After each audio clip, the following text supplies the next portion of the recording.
What we're going to look at in this module is your relationships with the client, from everything from getting a new client and bidding on projects, how to structure your pricing, how to be effective in communicating with them. And the reason for that is it's very important to make yourself available to the client. It's very important from their standpoint.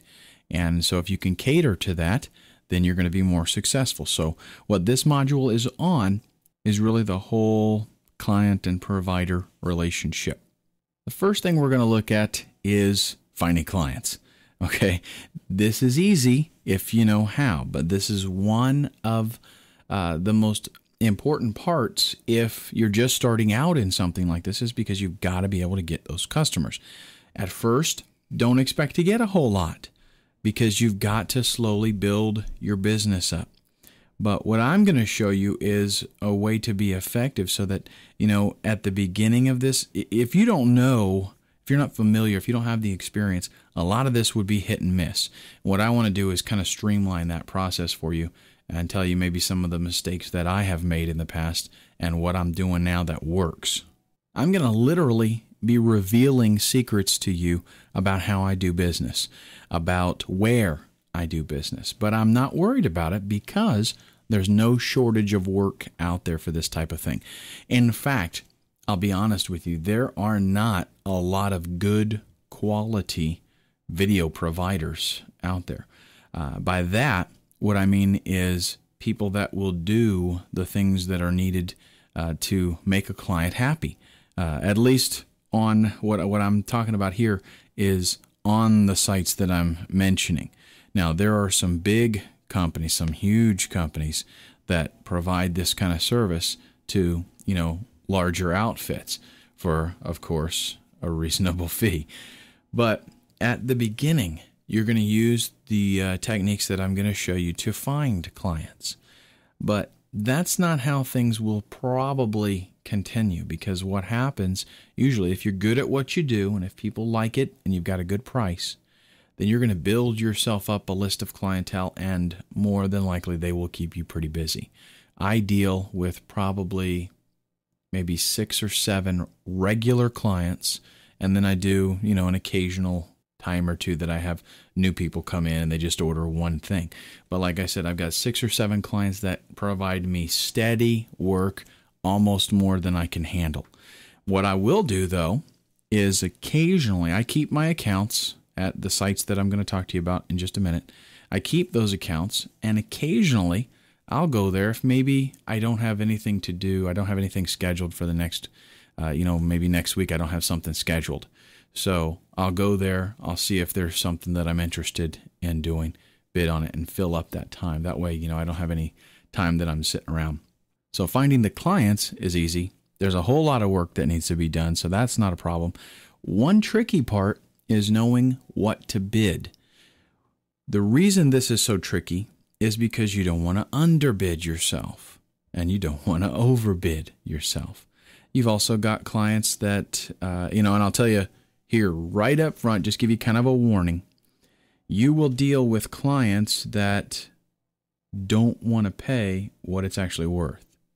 And then you will deal with clients that don't have a problem paying, what it's worth. So that's something to keep in mind. You can handle that however you want to. Let me tell you how I handle it. Let's say, for example, that when I first started out, I would bid whatever. I told you in one of the other videos, I did like 4 hours of Photoshop training for $360. Well, the man that I did that training for, he felt so bad, I think, because I did such a good job and I put so much into it. He gave me a $400 bonus when the training was over because he knew it was worth a lot more than that. So, unfortunately, there's not a lot of people out there like that. So what you're going to find is that at the beginning, you're going to be tempted. If you don't have any experience, you're going to be tempted to bid really low no matter what. And that's not necessarily bad when you're first starting out, because you really, you don't have the experience. So you might have to bid really low, go ahead and get some jobs so that you can see how things work and see how you do and see how the clients like the work that you're doing. But ultimately, what we want to do is find the true value that we're able to put into that, and that's what you want to charge. You don't want to charge, $30 an hour if everybody out there is willing to pay $75 an hour or $100 an hour. At the same time, you will have people that come up and they want a $100 hour job and they want to pay you $30 an hour. It's up to you how you handle that. I used to go ahead and be very flexible and do whatever they wanted because I was desperate. I wanted to get into this so bad. I wanted to do it because I loved it, and I didn't have a lot of clients. Plus, I didn't know how to communicate with people really and let them know that I know what it's worth without, just coming out and saying that. But what I do now is I am flexible. You have to be a little bit flexible, but only within a range, basically. When I have a new client, and we'll just, aside from, let me tell you what we're going to do here in just a minute. On the next slide, we're going to talk about some websites that you can go to get jobs. What you do there is you bid on those jobs, and these are new people that you're dealing with, and they will either, go with you or go with somebody else. But once you get kind of a reputation and people find out about you, or even on those sites as well, you want to have kind of a set price. But that set price needs to be negotiable. Everything is up to negotiation, all right? So let's say that you're going to do video training, and however you want to do this, if you want to charge by the minute, if you want to charge by 15-minute blocks, hour blocks, whatever you want to do, you're going to set a bid amount. And I'm just going to give you an example here. Let's say for an hour of training, you're going to charge $2,500. And I can actually show you websites that's what they charge. Well, whenever you bid on a job, or whenever a new client approaches you, maybe they send you an email, they heard about you or something, you're going to submit that stock set rate. That's what you're going to tell them that it costs. Then depending on what they feed back to you, you want to be, flexible with that. I'll just give you an example. For 60-second promotional videos, it's got graphics, animation, voice, and music, and all that kind of stuff. I charge $525 for a 60-second clip. Now, that's a pretty cheap price if you go out and you look around. But I'm a one-man shop, and it doesn't take me very long to get something up like that. I might spend, maybe a whole day on it. But if I send or I submit a proposal, or I send an email to somebody, and they come back and they say, Ken, we checked out your profile. You got really great work. That's a little bit out of our budget. Is there anything you can do for us? And you got to, in those emails and those communications, you got to look for language. Sometimes they don't come right out and say, can you give us a better price? Sometimes they might just say, it's a little bit out of our budget. We really appreciate your submission. That still kind of leaves an open door. The reason that they didn't just email you back and said, no, thanks, we're not interested, they emailed you back and they talked to you about the price. So that leaves you an open door to go ahead and maybe pursue that.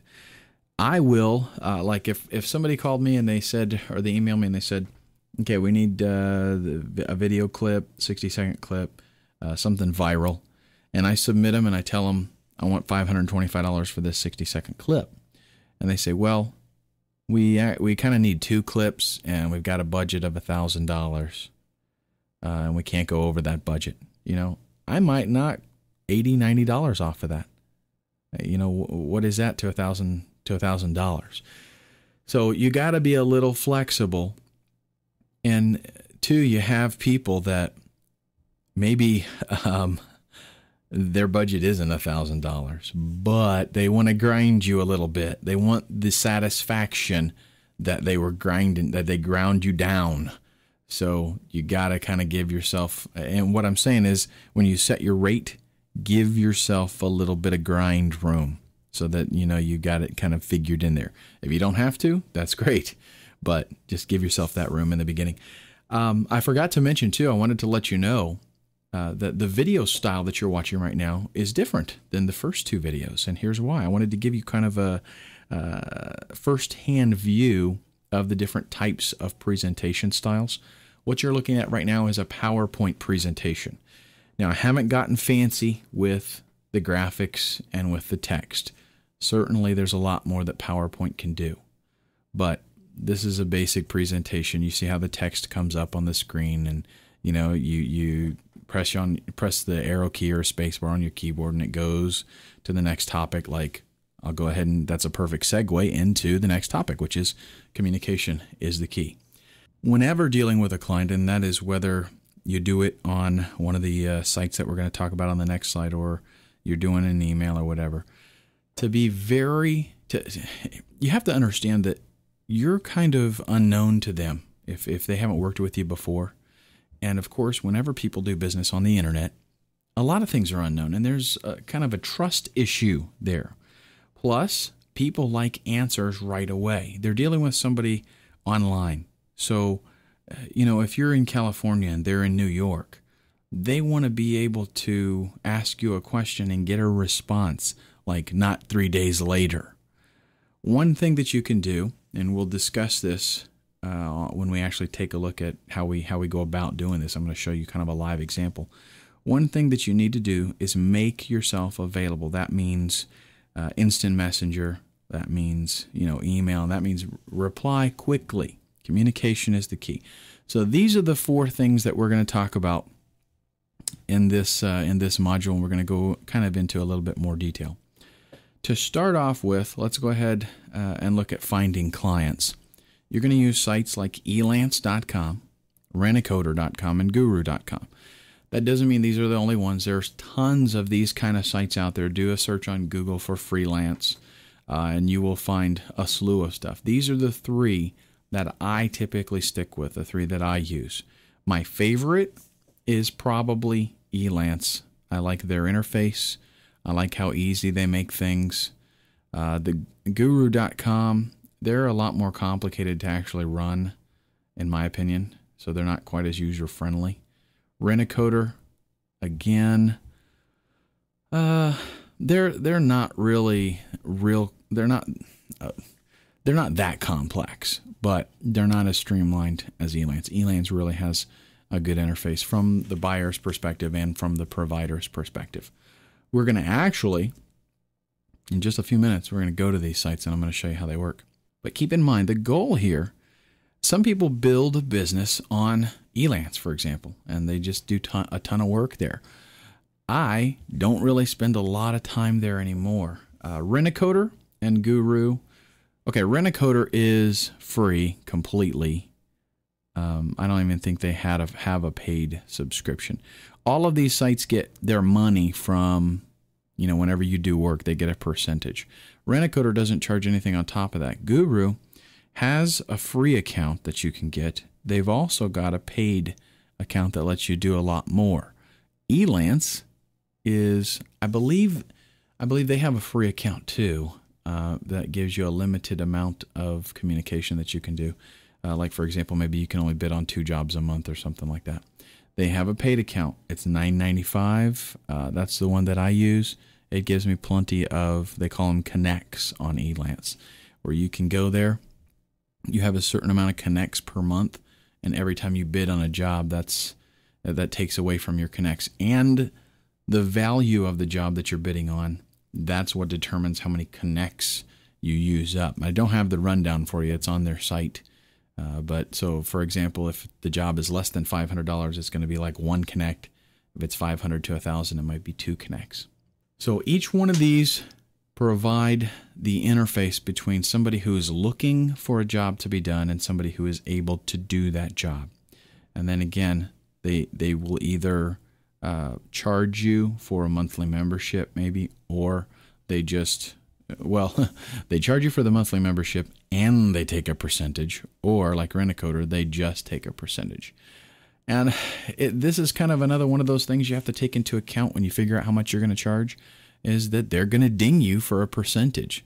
So you've kind of got to work that in there. And that is another reason why eventually you want to move people off of those sites. So don't just hang out there forever. I usually, like I said before, if I've got a slow day or a slow week or something, and I don't have anything scheduled, which hasn't been lately, then I'll go there and I'll see if there's something small maybe that I can squeeze in. But I don't like keep going with the same customers there. After this, my customers are going to contact me directly, so I don't have to keep paying that. Let's go ahead, and I think the best way to learn from this is to just see how it works. And I've got all of these opened up. We'll do a really quick run through to all three of them, and then we'll go back. They all work pretty much the same way as far as you look for jobs, and then you bid on those jobs. Now, the actual ways that they do it vary a little bit.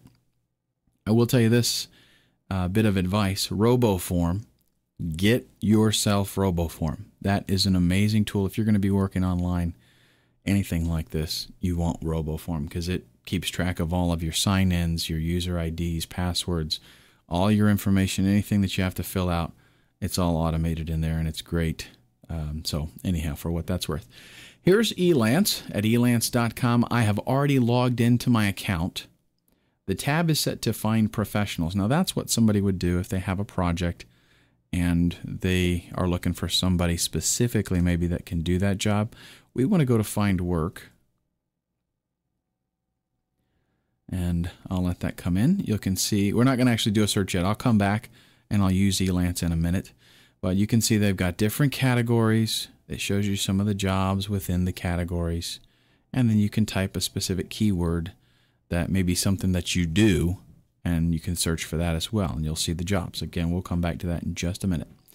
Guru, basically the same kind of thing. You can search for keywords. Okay, they've got employers and freelancers over here. So terminology is a little bit different, but it's basically the same thing. You can search, they've got categories. And what a lot of them do is allow you to subscribe to specific categories, and you can even get notified when a job is posted within that category. You can get an email notification, for example. But this is Guru. They have redone this website in, I believe, the last maybe 4 months. So it's a little better than it used to be. It used to be almost strictly text-based, and it looked kind of lame, actually. But they've redone it. It's still not as efficient as Elance, in my opinion, but they're making some headway here. And then we've got Rent-A-Coder. Rent-A-Coder is still very coder-oriented. Let's go ahead and click My Bids here. The way that they go about doing all of their stuff is a little bit confusing. It's not very intuitive. You actually have to know what you're looking for and what you're doing. So here, again, the same basic thing applies, is that you're going to search for something. You can browse through and you can see what's available. Like if I do browse all work. Now on Rent-A-Coder, that's going to about blow you away because, I mean, look at all the categories that they have got here. If you want to go through all of this, you're going to be in trouble. What you would really do, especially in this specific field, each one of these, if you want to browse through and just kind of see what's there, because sometimes, the specific job that we're willing to, maybe, for example, somebody doesn't know the terminology to use in the industry, so they post something. If you were to read it, you could see that it's related and that you could do it. But if you were to just search for a specific keyword, maybe their job would never come up. So browsing through here is not a bad idea. But what you should do is go to each one of these and set up the categories that you're interested in. And those are the ones that you check out and just kind of browse through there. Again, Rent-A-Coder, not very intuitive. It has, to me, the reason that it's even better than Guru, though, is because there's much more available, like, on one screen. So at least you can usually get to where you need to go pretty quick. But, like I said, Elance is the one that I like the best. Very intuitive interface. Let's go ahead, and for this particular, I am in category Design and Multimedia. So I'm going to click on that. That's because that's the one that fits the best for video stuff, and that's the one you'll probably want to sign up to as well. Notice that we've got even subcategories underneath that, because a lot of things fall into Design and Multimedia. What you get if you hover over one of these is some of the ones that have been posted in the last 24 hours. And those are really good because it's always good to be one of the first people to respond to a project, because you're going to get probably a little more attention that way. If it's a real popular project and they've got, like 30 people submitting proposals, it's going to be difficult. But you know what? That just reminds me, I haven't quite explained how this process works. So let me go ahead and do that now. Whenever somebody has something that they need to get done, they will post a description of what they need, and most of the time they'll put a range of price what they'd like to pay. That is by no means set in stone, so don't worry if it says under $500. A lot of them say that. But I have seen that a lot of times that's because people really don't know what it's worth, so they just put that. That's what they'd like to pay maybe. But a lot of times I have bid on a job, and I've been twice as much as that, and I've told them, I see your budget's less than $500, but there's no way that's going to happen. I don't necessarily word it that way. But they went ahead and they go with me because they didn't know really what it was worth, and they just have to pick an option there. So that's the one that they picked. But they'll go there and they'll put a title, they'll do a description, set maybe a budget, and then people will be notified, or they'll go in and they'll search people that are providers that are able to do the job, and they will bid on, okay, this is how much I will do that job for. And then the buyer has to go through, maybe look at your portfolio, look at some samples, communicate with you a little bit, and then, of course, consider the cost. But don't let your bid amount be the determining factor. That's one thing that because I do a lot of training for buyers as well. And one thing that I tell them is whenever you're going to outsource and you're going to go to one of these sites and get somebody to do some work for you, don't just automatically take the lowest bidder, because there's a lot of times there's reasons why they're the lowest bidder. You don't necessarily take the highest bidder. The highest bidder is not always the one that gives you the best work. You actually have to sit down and go through their work and talk with them, whether that's email, on the phone, or whatever. Look at their samples, see what they're going to give you, see what kind of reputation they have, what kind of turnaround time they're going to offer. All those things have to be taken into account. So don't just shoot low because you think that's going to get you the job. My experience is, if you're dealing with somebody that is only considering price, then it's a waste of time, and don't deal with them. The only reason I say that is because unless you're kind of the kind of person that's like, I'll do anything for money, then knock yourself out. But I don't want to let my quality suffer because the price is so low. So yes, I walk away from a lot of jobs. I'll go browsing through there, and I'll see something where they obviously, like, they might put, not only do they put that their budget is less than $500, they might put in the actual listing, I'm going to pay $100 for this maximum. And I'll just say, okay, that's good, and move on to the next one. Don't waste your time with it. That kind of stuff comes with experience, okay, after you get your feet wet a little bit and get some experience. So here, what we have, now you know how I still didn't do it. You go through and you bid on the job. Other people are bidding on the job. The client will give the job to somebody. You do it, they approve it, and you get paid. That's the way that it works. Okay, now, what they're showing you here again is jobs that have been posted in the last 24 hours. Obviously, there could be more than this, but this is all that shows up on this screen. So we're going to click See All. And this shows us 455 projects posted as of right now. And we can just go through here.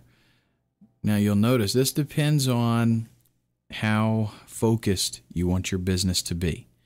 Do you want to only do video? Do you want to only do training? Do you want to only do promos? Do you want to only do voiceovers, commercials? Depends on how focused you want to be. Over here on the left, we have a lot of subcategories, okay? More than was on the last page. And that lets us get things a little bit more focused. But bear in mind that the people that posted the job they selected what subcategory it's going in. So that doesn't mean that it's always in the right one. So just kind of keep that in mind. So what we have to do is not only browse through here, but we also have to search for specific things that have to do with our industry. Let's go ahead and do voice talent. Click on that subcategory, and you can see we've got a number of jobs posted here. Let's go ahead and just look at one that is getting a good bit of response there. And it's not a sealed bid, which means we'll be able to see the amounts. Or actually, it is a sealed bid, but I'm going to go back here. That's something I haven't noticed before. Look at that. When I hover over it, it tells me the average bid, the lowest bid, and the highest bid. And to be honest, I didn't think they were supposed to give you that information. I might have found a bug on Elance. I didn't think they were supposed to give you that information on sealed bids. Because see here, it says bids received, average bid sealed. It's supposed to be sealed. That's what all this means. I'll show you the difference between a sealed bid and a non-sealed bid. But here on Elance, anyhow, that's good information for me to note. Here on Elance, and good information for you too. We've got the buyer. We've got their budget. This is what they are projecting that it's going to be, between $500 and $1,000. The number of bids that they've got when they posted the job, and then when the bidding closes. They've set it up for it to end on a specific day. In this case, it is the 24th, so it's going to end tomorrow on the 25th. They give you a description, what they're going to do, what they're requiring. Some of these, they give you a lot of detail. Some of them don't. That's what you have to communicate with them about. And one thing I'll advise you right now, get details, because you don't want to be trapped. This is one place that I learned very quickly. Get details and outline. This is what I'm going to do for you, X, Y, Z, period. Because you will have people try to abuse that, and they'll try to get you to do more that was not included in your proposal. So outline specifically exactly what you're going to do. If you're going to allow them to, like, for example, this is an audio thing, some kind of audio reading. If it's going to be like, a 40-minute reading, like it says right here, then what you're going to do is you're going to take that into account, how long it's going to take you to record it and edit it. And if you're going to allow them, with a 40-minute reading, that would be kind of tough. But for like a 60-second commercial, maybe you're going to allow them a retake if they don't like it. You put in that proposal, you get one retake. Okay, so take that into consideration. We've got some more project details here up at the top. This is how you're going to first on Elance. This is a way that you can go ahead and ask them a question without actually bidding on it. And then if you want to, you can create a proposal down here and tell them, again, outline everything that you're going to do. Send them, introduce yourself, send them to your portfolio, let them see samples, all that kind of stuff. You can attach files. If you did a demo for them specifically, sometimes, especially for audio work, they will ask you to read a sample of the script, read like a paragraph so they can hear it. And then you set your bid amount. We're going to be talking about bidding later on, how you figure out those factors, how you decide what you're going to charge for different stuff. But put your bid amount, the amount of time that it's going to take you to get it done. In order, I'm going to deliver it within 2 weeks. I'm going to deliver it within 3 weeks. Whatever the case might be. Payment type, this is going to be an escrow. And escrow works like this. If, let's say, usually you find escrows with bigger jobs, not with the tiny ones like $100 or something, but with bigger jobs, this protects the buyer and the freelancer, the provider. Let's say you bid $1,000. The buyer is going to have to deposit the $1,000 or a portion of it. If you do like a payment thing, for example, you could say, this job's going to take a month for me to do. So when I submit half of it, I want to get 50% payment. You can do that. The buyer will have to make a deposit to match that. And then once you submit the work and you get approved, the escrow is going to be released to you, so you get your payment. So let's just say, for example, you had a $5,000 job. You're going to do a commercial. And what you want to do is, because you've got to do a lot of recording and casts and all this kind of stuff, you're going to say, after the script is approved and after you have the first audio take, recording or whatever, you get $1,000. And then after you submit the first revision, you get $2,500. And then after you submit the last final approved version, you get the balance. Okay? And that does not always mean that you're going to do, that you have to do a review and redo something. I've set up things where, they're going to get to review it, and then I get my money at the end. When they review it, they say, "Hey, Ken, it's fine." And they take it just like that. Okay? So just because you give somebody the opportunity to, redo something, that does not mean you always have to do it. Connects, this is what I was talking about before on Elance. They give you a specific amount of connects per month. This one is going to take up 2 connects, and again, that's because they set the range at between $500 and $1,000. If I bid $1,500, it's still going to be 2 connects because they set that range. Okay, and now down at the bottom, this is one thing that I like particularly about Elance, and it's good for a newbie. They have recently made a change which makes it a little bit difficult. Now sealed is the default, and that's why you see a lot of sealed auctions now. But what they used to do is sealed was not the default, and when somebody put a project out there and people bid on it, you would actually see their bid amount here. And that was real handy because, if you see this job and you're like, I think I could probably do that for $500, and you go down here and everybody's bidding over $1,000, don't shoot yourself in the foot. Okay? So it was real handy. Now, like I said, whenever they submit a project like that, the default option is sealed. So a lot of people don't change it. They just leave it like this. And what that means is that you can't see how much people are bidding. That's really the way that it works on most of the other sites that you can't see, like on Rent-A-Coder, for example. You can't see what other people are bidding. But, however, we did go back here, and here's the same job, and I'm hovering over the number of bids, and it is showing me the average bid, and that is insane. It is doing that for all of these sealed bids, and I have never seen that before. But that's good to know. Again, I go in here just on occasion to, fill in some time, perhaps, but this is the way that I would browse around. Now let's say that I wanted to get kind of specific. If we go back to design and multimedia, like I said before, people could put different things in different categories. Let's say that we're going to do online training. Well, somebody could put that in other multimedia services.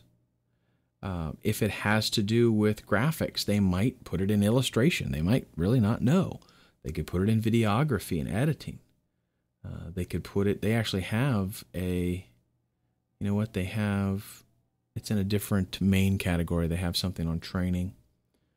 So a lot of different areas where things could go here. So the way that we get around that is by using the keywords. Now in this industry, let's say you're going to do computer-based training. That's the niche that you're going to pick.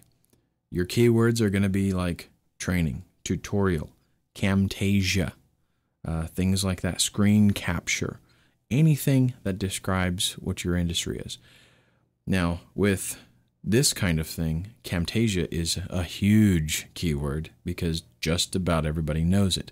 You will still have clients that don't know that you actually use Camtasia to do that kind of thing.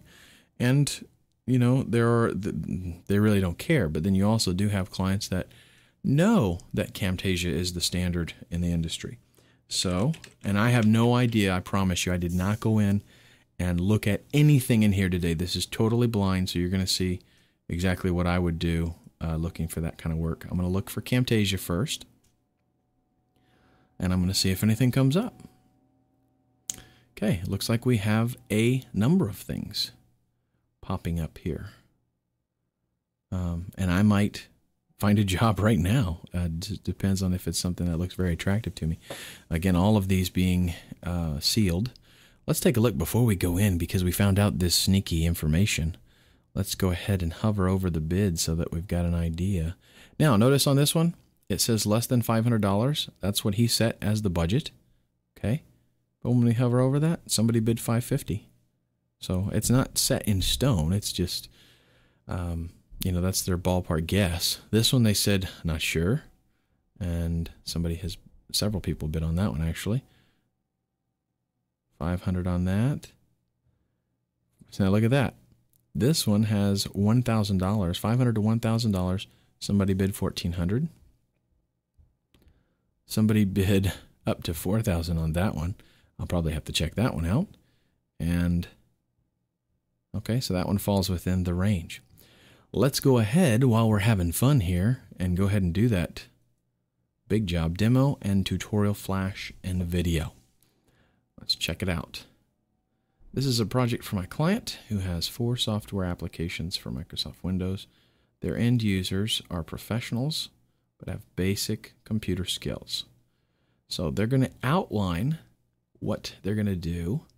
The project is to create, they're going to outline what they're wanting. 3 levels of demo and tutorials, quick overview of the 4 applications, maybe less than 3 minutes. Detailed sales demo, 10 to 15 minutes. Tutorial for each application.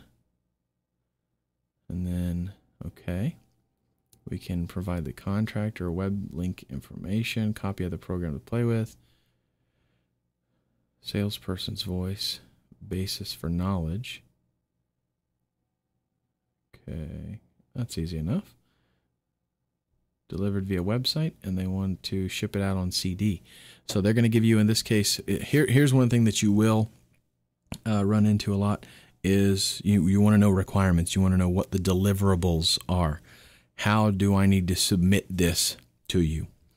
Because there's going to be, most people, what I do is I give them the raw AVI video, plus I give them one format. Now, that would be like maybe Flash, or they want an MP4 or an MOV, whatever they want. If they're a good customer, or if they just ask, you know, I'll give them another format. If later on they don't outline that, and later on they say, you know, hey Ken, could I get this in Flash too? Then I'll go ahead and encode it for them. Typically, but if they're in the job here and they post like 10 different formats, then definitely take that into consideration, because it's going to be very time consuming. Whenever you have to render out your files, it takes a long time. Your computer is bogged down. It's basically worthless until it's done with that. So you got to take that into consideration. We're looking for one provider to create all 3 demo and presentations in 3 phases. Now, I will tell you, I am definitely going to bid on this job. It's ending in 12 days. Not sure I'm going to get it, but I'm going to bid on it because this is exactly what I like to do. I think I'm going to save this. The last module that I'm going to do, that I plan to do here, I'm going to do a walkthrough. So I think I'm going to save this for the end, but we will definitely be coming back to this. Now notice the number of connects that it would take here, 4. That's because they put more than 1,000. Okay, so the connects is higher. Let's go back. And let's take a look at maybe this one right here. 3 to 5 minute web video sales presentation. 3 to 5 minute professional video. What's there between 500 and 1,000? A lot. They've got some examples of kind of what they want it to look like. And here's the people that have bid on it. Now, this is typically what you see. And granted, this is more information than a lot of the other freelance sites give you. And that's why I like Elance so much. Most of the time, like on Guru, on Rent-A-Coder, you don't really see who else has been bidding on it. And the reason that Elance is so powerful this way is because I can go in here and I can see, this is all part of research. I can go in here and I can see what these people are bidding on. I can see what they're doing, what real business they're doing on Elance. I can see what they're like after the fact. Maybe right now the bidding is sealed, but after the fact, I could go back here and I can find out if they picked this person. If they picked him, I can see what he got paid for that. Can't always find out what kind of job they did, unless the URL is posted in here so that you know to go check it out later on. But it provides you a ton of helpful information as far as doing your research to figure out how much you're going to charge, and what's going on, so you can get a feel for the industry. Now, that being said, we're just going to do one more thing. I want to show you how with different keywords, like notice in the titles here, Camtasia is coming up a lot. Okay, but their search engine is pretty smart, so it kind of associates things. It won't necessarily have Camtasia. If it's a video training, a lot of times it'll catch it. But if I do training only, I got 6 on this one. Let's see what comes up. And notice that not all these are training. They might be promotional stuff. Okay, so here's some other kind of training. A lot of stuff popping up here. 3 pages, 75 projects posted. Tutorial. Let's go ahead and do that one.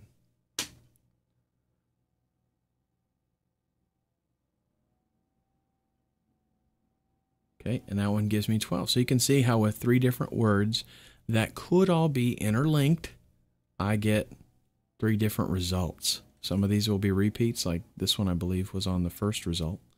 But as a matter of fact, I think that's the one that we looked at. Yeah, it is. But anyhow, you got to kind of get a feel for what it is that you're doing, and you'll pick up on a lot of those keywords. But training, tutorial, Camtasia, screen capture, with those 4, you'll get a ton of business, trust me. So let's go ahead now.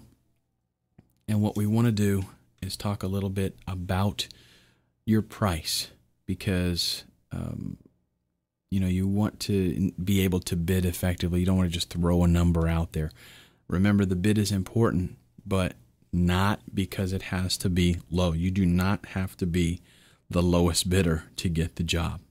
Sure, you can go ahead and try to do things that way. Try to run your business by undercutting everybody, but you're going to be working really hard for pennies. So that's not what I recommend. Also, a word to the wise, typically these sites, Elance, Rent-A-Coder, all that, they are pretty competitive. So a lot of people are doing kind of what I do, is they go there when they've got some free time available and they want to fill it up. So it's pretty competitive for that reason. But are my rates the same on Elance that they are off of Elance? Well, not necessarily. If I've got a good customer that comes to me regularly, I give them a good price. But if somebody out of the blue contacts me and says, you were referred by such and such, then I'm not going to necessarily start them out as competitive as I might on Elance. I did that in the beginning. I was very competitive on Elance, but once I got more experience and I was able to put a better quality product out there, then I just realized I didn't really have to be that competitive. I could show them the goods and they'll be like, yeah, okay, we want that. Because you got to understand, these people that are bidding really low, their samples are going to reflect their product. So you do the same. If your product is really worth something, then you need to charge accordingly. You kind of need to figure out when you get started in this is how much do you want to make? You can do that by a week. You can do that by the hour, whatever. Get a figure in your mind. If you want to make $100 an hour and you think you can actually book yourself 8 hours a day, 40 hours a week, whatever, then, that's your target. And that's how you need to factor in when you start to bid things. Another thing to factor in is maybe I'm going to charge $100 an hour, but I don't expect to work 40 hours a week. Maybe I'm only going to work 20 hours a week because I won't have that much work to do, or I don't want to do that much work. It's up to you. But get that amount figured in there. You know, if you're making $75 an hour on your job right now, then you're not going to come in here and charge $35 an hour. Doesn't make any sense. On the other hand, if you're making $20 an hour and you'd like to charge $75 or $100 an hour, that's where you're going to actually, exceed or succeed, I should say. So think about what you want to make, and then also you have to take into account what others are charging. Now, do this from a research standpoint, not from the standpoint I've got to be competitive. Do it from a research standpoint. That means you check out what they're doing. You check out what they're bidding on, what jobs they're actually getting, and if you can, check out their quality of work. You know what? Let me hop over to Elance again. Let's take a look at the big money job right here. That's going to probably be at least a couple $1,000s. But let's check out somebody. I'll just grab one out of the blue here. I will tell you this too. A lot of competition from overseas on all of these sites. Don't let it scare you. Fortunately, for audio and video work, if there's voice involved in that, they're gonna eventually have to go to somebody who is a native English speaker. So check out their portfolio, any references that they give there, and also you want to look at. Let's do this one right here. You want to check out jobs that they did. Notice how it tells you the amount right there. So we can click on that. We can see who it was and how pleased they were with the work. And you can even go ahead and click on the job itself, and that way you'll get a description. Okay, get a description of what they asked for. Let's go. They had another one that was a little more high end, I think. Yeah, right there. Let's click on that one. Premier linking. Okay, and you can see a description of the job, what they did. That's the kind of research that you want to do, and you want to do it on several people, not just one, because you want to get an idea of the quality of the work, compared with the pricing. So all of that. And then we also take into consideration what will the client pay. That doesn't mean you overcharge them, but that means, like I said before, don't shoot yourself in the foot. If you think you can do it for $500 and everybody else is bidding $1,500 and you know the client's going to have to pay that, in that case, you might want. Now that doesn't mean you bump yourself up to $1,500. That's not, it's not good business practice. If you've got experience and you know that you can do it quickly and you can give them good quality, then just take that into account. Because a lot of times you can actually cut yourself off by being too low. So this works on the extreme. You can cut yourself off by being too low, and you can cut yourself off by being too high. Now that doesn't mean, like I said, that you set yourself right in the middle of everybody else, just, automatically. But talk to the client, let them see. One nice thing about this is you can let them see your work without actually bidding on the job. So you can start communication with them and ask them questions, kind of get a feel for what their requirements are going to be, get a feel for what they're actually looking for, and if they like your work at all. And that'll help you adjust things. Like, for example, let's just say that you knew everybody was going to try to rip somebody off and they were way overpricing the job, and you knew you could do it for $500. Everybody else was bidding around $1,500. You might start to initiate communication with the client, let them see your work, and then talk about things, discuss it a little bit more. And if they really like your work and they are communicating regularly with you, then tell them, finally tell them, yeah, I can do this for you for $800, $850. And at that point, they kind of opened up to you, so they might trust you a little bit more, and you won't necessarily cut yourself off. But if you were to just submit the bid and say, yeah, $500, here you go, then they might be like, well, that's probably junk, so I'm not even going to waste my time with it. Okay, so it is a little bit, there's some trickiness to it. There's some getting some experience and getting a feel for what will work and what won't work. Very important. But one thing I want you to take away from this is definitely set your rates. Don't be afraid to bend them. The reason that you do that is you want a standard, if something fits a description and you can put it into a category, you want a standard rate to give them. That helps you when you're working with jobs, when you're going to be bidding on jobs. It helps you not to have to, rack your brain so much figuring out what you're going to charge. And like I said, you can do it based on your time. You can do it based on the product. Like, for example, I charge $2,500 for 1 hour of video training. That means it might take me 20 hours to do it. It might take me 10 hours to do it.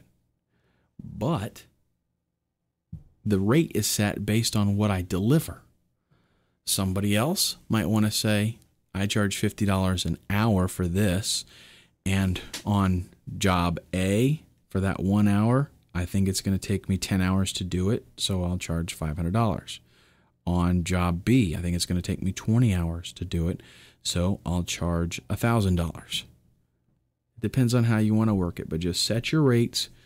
Again, don't be afraid to bend them. That means, if they approach you and say, it's kind of a little bit out of our price range, be a little bit flexible, but don't just, slash your price in half just because they come back and say it's too expensive.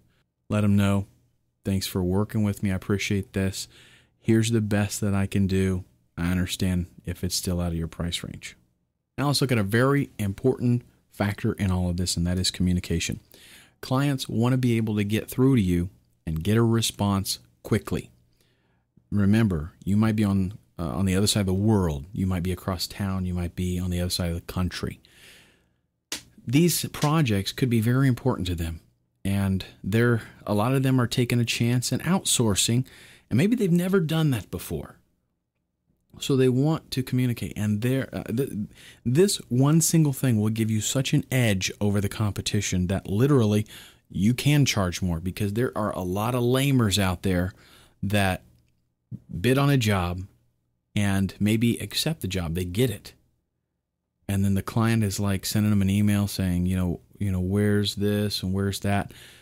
And they ignore them. They don't have it ready, so they don't send anything to them, or they don't let them know what the progress is, or they never ask them questions about it. That's the worst thing that you could do. You don't want to be like a one-off and just get the job, get it to them whenever you want to, and get paid.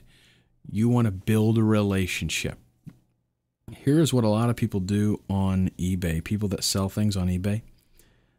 Even if, let's say they're a big company and they have products that they sell, they'll list an auction, somebody buys it, and that's it. Then they list the same thing again, somebody buys it, and that's it. They never go back and do business with those customers again unless the customer just happens to come back. And that's a big mistake. They're losing a lot of money. The same thing applies right here. You want to build a relationship. You're going to it's almost like you're selling yourself up front to get a lead, to get a connection. And after that's made, you're going to, the lifetime value of that client could be incredible. The first job they give you, you might make $500. Maybe they're testing the water. And then if they build a relationship with you, that client could be worth $50,000 to you over the next 5 years. So communicate with them. Let them know when you submit that proposal, let them know I'm available via instant messenger. Here's my ID. I'm available via email, and I respond within 4 hours. Okay, maybe give them hours that you're available, whatever. Even give them a phone number. This is a big one. If you can give somebody your phone number, you're saying to them, I am totally not afraid of you calling me. I'm not afraid of being accessible by you. And that will relieve a lot of anxiety as far as if they can trust you or not. And believe me, this is one of the areas, the biggest area where a provider would fail is lack of communication. Respond quickly, make yourself available, and you will succeed in this. Okay, let's go ahead and review things now just really quick. I want to just hit on the main points. We're going to use Elance, Rent-A-Coder Guru, any of the other kind of sites that you might know or might find. That's how we locate clients. We're going to search for projects based on keywords. We can also browse through the different categories that are available.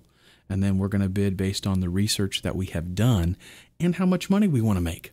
Even if, like I'll tell you this, I have seen situations where maybe somebody posts a job to do us some training and everybody that is replying is bidding like, $500. And you're like, well, I know that's going to take me a long time to do. I'd really rather make like 2,000 because it's going to take me a long time to do it.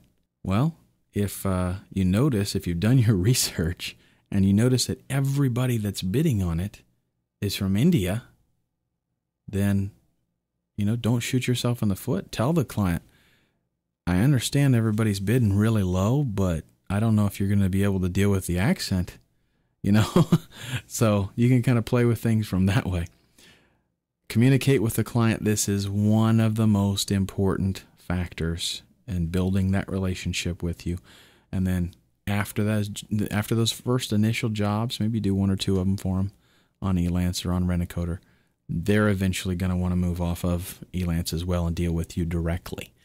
Okay, and remember, that's a better way because we avoid those fees. And I mean, they take a good chunk. I don't even pay attention necessarily to how much it is because it is so grievous to me. But I will tell you, I don't know, maybe, I don't want to guess, but maybe like 8%, something like that is what they take. So on $1,000 job, they're going to get like $80, which, I mean, that's the way it goes. And then plus chances are you're going to get paid by eBay. They're going to ding you for another 3% or whatever. So you have to take all that into consideration. It's best to avoid as much of that as possible. Our next module is going to be project workflow.